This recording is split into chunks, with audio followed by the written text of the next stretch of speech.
Theany Chan's joining me on the show. She's the founder of Petite Femme au Grand Rêve. It is a social movement empowering women. We're going to talk about her very personal story, her very inspirational story, coming up right after this. No, my next guest and I did not call each other so we would match here on the show. You're looking very vibrant. I'm joined by Theany Chan. She is the founder of Petite Femme au Grand Rêve. Theany, welcome to the show. It's great to have you here. I mentioned just before the break that you have a very personal story to share. And when I say a very inspirational story, let's first of all talk about growing up and how you felt about yourself personally. You know, as an Asian, I'm tiny. My name is Theany. So I grew up, you know, being told that I'm not pretty enough if I don't wear makeup, if I don't wear high heels or dress properly when I go outside. Right. So I always felt like I needed to be someone else to be loved. So it really affected my self-esteem and self-love about myself. So it was a struggle for me growing up that way, you know. Were you bullied because of some of those things No, you at know, all? but you know, oh, la petite, oh, la teeny tiny, you know, names like that. But it was more, you know, at home. Okay. Yes, that it was hard for me. Yeah, and you know, you look at magazines. You brought a magazine with you here. You wanted to share some statistics from this, but you look at magazines and you see what everybody's describing as beauty, and you don't see yourself there. It's upsetting for people. Exactly. But you know, as well, I wanted to mention that now that I'm mother of 3 kids, it's really important for me to create this social movement because I don't want my kids to go through the same struggle. You know, my daughter, she's 7 now, but when she was 5, she was looking at herself in the mirror and she was like, oh, my mom, I don't feel beautiful. Wow. And I was like, oh my gosh, it's impactful. Yes, exactly. I want to cry when she says something like that, you know, and I know that she's not alone. It starts soon. So this empowered you to help empower other women. So you put together this organization. Tell us a little bit about it and what you do and what the mission is. Yes. So last year we created Les Petites Femmes au Grand Rêve. It was a fashion show at Centre des Sciences in the old port of Montreal. We had 30 models, 8 designers, you know, over 300 people attended. So it was a success, you know. Yes, so our mission was to empower women to love themselves, to have self-esteem and self-love, and also to change the beauty standards in the media and in the magazine. You know, like you mentioned at the beginning of the show. Well, you want to share some statistics. Tell us a little bit about this. It's outrageous. 4% of women in the world don't love themselves. Really?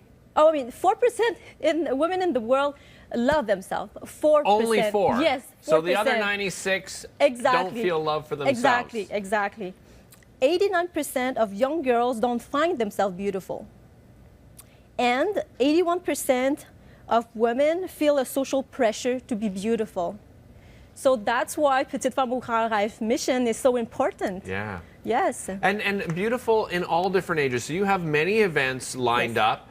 This particular event, I think you're doing sort of 18 to 35 age group. And then throughout the year, you're going to do some other demographics. But tell us, what do you have planned for this particular event coming up on Thursday? That's March the 10th, I believe. Yes, exactly. So March 10th, the models are aged between 18 and 30. And we have exhibitors, we have a conference, we have a panel. We partner with ANEB, Anorexie Boulimie Québec. We have a fashion show, of course.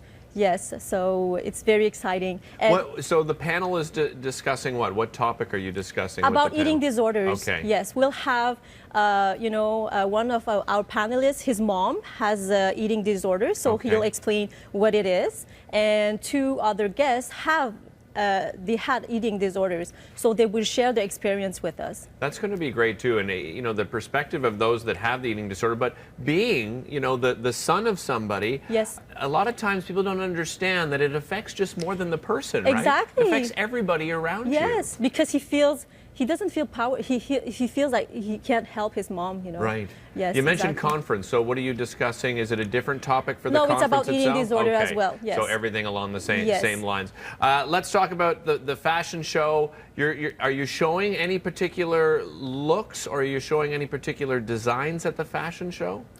We have 3 designers and 2 jewelry designers. Yes. Oh, terrific. Yes, Excellent. exactly. So Yes. are there still tickets available? This is open to the public, right? Yes, it's open to the public. They can go on our website, petitefemmegrandrêve.com. Okay. And it's possible to buy the tickets. Yes. And this is one of many. So you have some others coming up as well, Yes, we're going bold this year, Derick. Okay. We have 6 events. Wow. And what is special, it's the theme is beauty has no age. So it's important to tell women of all ages that we are beautiful as we are, that we have our own unique beauty. And we even have an event for men.